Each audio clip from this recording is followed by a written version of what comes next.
Let me paint you the picture. It's the 1800s. You're a European guy with too much time on your hands. You've just discovered that other civilizations exist, and your brain is absolutely melting trying to process it. What do? If you answered, invent an elaborate fictional underground kingdom to explain why brown people exist. Congratulations.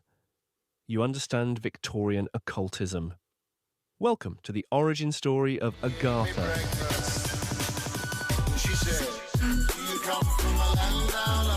So the Agartha myth doesn't come from some ancient lost civilization or secret indigenous knowledge or whatever. It literally comes from a French dude named Alexandre Saint-Yves d'Alvidre, who, in 1886, published a book called Mission de l'Inde, which translates to Mission of India. Saint-Yves claimed that Agartha was this secret underground kingdom hidden beneath Asia, ruled by an enlightened spiritual leader called the King of the World. A very normal thing to assert with zero evidence. He said he learned about it through astral projection, which is Victorian speak for trust me, bro. Here's where it gets funny, though. Saint-Yves was really into this concept called synarchy, basically a utopian government system where enlightened elites rule over everyone else. You know, the usual. And conveniently, his imaginary underground kingdom perfectly reflected his political fan fiction. What are the odds? But wait, it gets better. The man literally tried to suppress his own book later because he got scared people would think he was insane. He attempted to destroy all the copies. But the damage was done. Other occultists had already read it, and they were like, "Oh, word? Underground master race? Say less."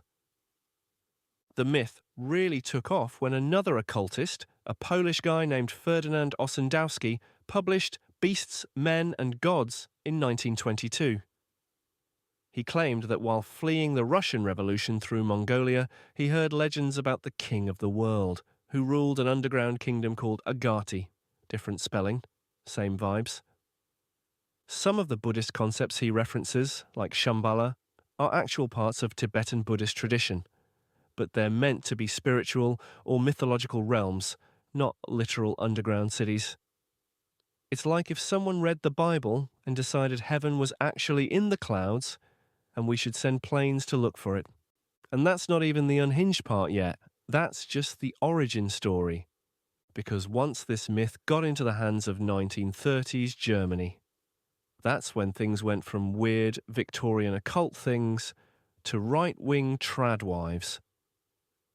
Let's talk about how a fictional underground kingdom became central to literal Nazi mythology.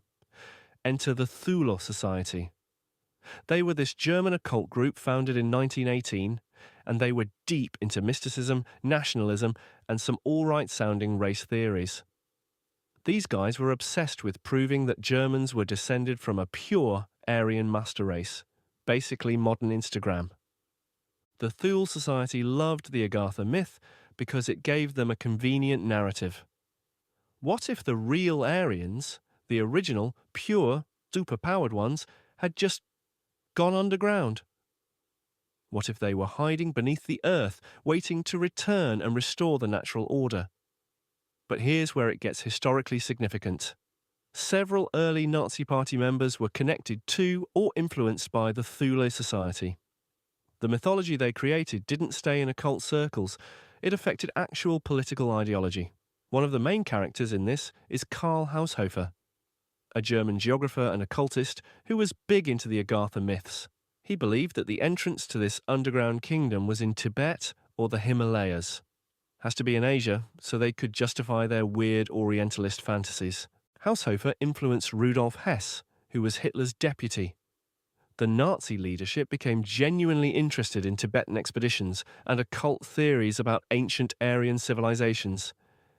They sent actual expeditions to Tibet in the 1930s, officially for anthropological research, but really to find evidence of Aryan origins and maybe, just maybe, the entrance to the underground master race headquarters. The original Aryans were a super advanced race with psychic powers. They lived on Atlantis or in the Arctic or somewhere. After some cataclysm, they went underground to Agartha, to preserve their genetic purity. They're waiting there, beneath the Himalayas, ready to emerge and help the surface Aryans reclaim their rightful place as rulers of Earth. The supreme pure race is real, they just live where you can't see them, and they're making a list and checking it twice to see who's been a good Aryan boy and didn't race mix. The mythology got even more elaborate through people like Miguel Serrano, a Chilean diplomat and esoteric Hitlerist. Writing in the 1970s and beyond, Serrano claimed that Hitler didn't die in the bunker. He escaped to a secret Nazi base and then to Agartha, where he's waiting with the underground Aryans to return. Obviously, this is a myth because we all know we just went to Argentina. This mythology didn't die with the Third Reich. These ideas about hidden Aryan civilizations, secret underground kingdoms, and racial superiority continue to circulate on Instagram Reels today. They've just updated the aesthetic. Now, instead of leather-bound occult books, it's shared as reels with cool music and edits and white monster drinks. Instead of expeditions to Tibet, it's YouTube videos with ominous music and AI-generated images of underground cities. Blame me. The core narrative remains. We are chosen. Our ancestors were gods. Europeans, by which we mean Nordics and Germanic people, no way Mediterraneans and Balkans, are the true descendants of the Agartha Aryan race. It's not important that so far no one has found any evidence of Agartha or clues or entrance or one artifact. What matters is the vibes and racism. Which brings us to the actual mythology of Agartha, because oh boy, the world building is immense and exactly as unhinged as you'd expect. Time to dive into the Hollow Earth cinematic universe, where the plot holes are as big as the hole in the earth they claim exists. There are people who have spent more time developing Hollow Earth theory than Marvel spent on the Infinity Saga. So according to Hollow Earth/Agartha mythology, Earth is not a solid sphere. Instead, it's hollow, with openings at the North and South poles, and an entire ecosystem inside complete with its own internal sun. The inside of the Earth, according to this lore, is where the real action is happening. Forget surface dwellers. We're the NPC in this story. The main characters are all living in underground supercities with technology that makes ours look like we're still hitting rocks together. At the center of this whole thing is Agartha, which is supposedly the capital city. It is described as this impossibly advanced civilization with technology beyond our comprehension, like flying saucers. Spiritual enlightenment, they can read minds and have astral bodies. Vril energy, which is like the Jedi Force. Oh yeah, Vril. We need to talk about Vril because it's everywhere in this mythology. Vril comes from an 1871 novel called The Coming Race by Edward Bulwer Lytton. In his novel, Vril is this all-purpose energy source that an underground race called the Vrilia use for literally everything. Healing, destruction, mind control, seeing through clothes. Vril does it all. But people read this fictional novel and went, yes, this is definitely real. And the underground Aryans definitely have it. This is like reading Harry Potter and starting a serious research institute to find the Philosopher's Stone. Which we know they did anyway. The mythology gets even more elaborate when you look at the geography of inner Earth. According to various sources, there's a whole network of underground cities and kingdoms. The entrance situation is where things get funny. Depending on who you ask, the entrances to Agartha/Hollow Earth are located at the North Pole, classic, at the South Pole, also classic, in Tibet, inside the Great Pyramid, because no conspiracy theory is complete without pyramids, through random cave systems around the world. The Bermuda Triangle, might as well throw that in there. Yeah, you can totally get to Agartha. The entrance is just extremely far away from wherever you currently are. Very convenient. Now here's where the racial things get really integrated into the world building. According to Nazi and post-Nazi occult mythology, the inhabitants of Agartha are the original Aryan race. Tall, blonde, blue-eyed superhumans. To be fair, Europe could do with more of these. There's also this whole subplot about inner Earth having its own sun. The physics of this are not physicsing. But when you're already claiming the Earth is hollow and full of Aryan superhumans, I guess adding an impossible miniature sun is just a rounding error at this point. Some true believers claim that Admiral Richard Byrd discovered the entrance to Hollow Earth during his Antarctic expeditions in the 1940s and that the government covered it up.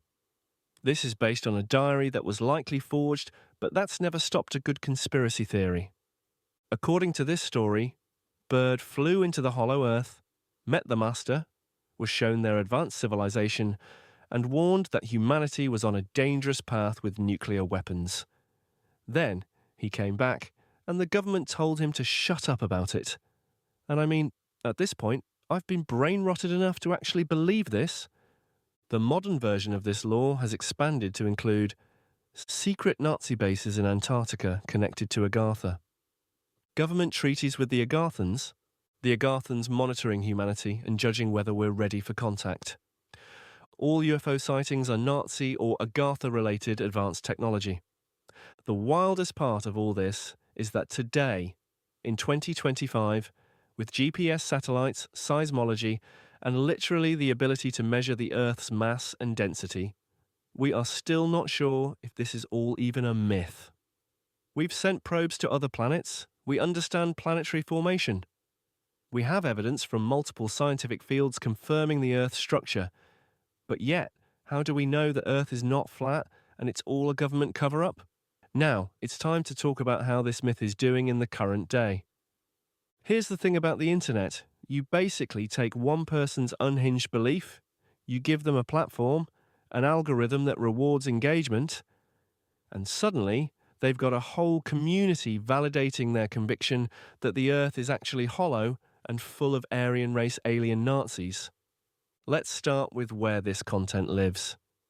You've got YouTube flooded with Hollow Earth content. These videos have production values ranging from someone's first time using CapCut, like myself, to surprisingly slick graphics and history channel editing. Reddit, subs like Conspiracy, Alternative History, High Strangeness, these communities have regular Agartha discourse. The vibe is very, I'm just asking questions, while actively ignoring every answer that doesn't confirm their worldview.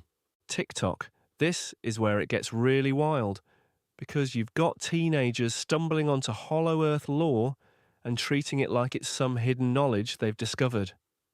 Someone will do a 60-second video being like, wait, what if the Earth is actually hollow and that's where the aliens are from? And it's like, fella, this conspiracy is older than your granny. Instagram, this is Agartha Deluxe. If an Aryan master race is on any platform, it must be there.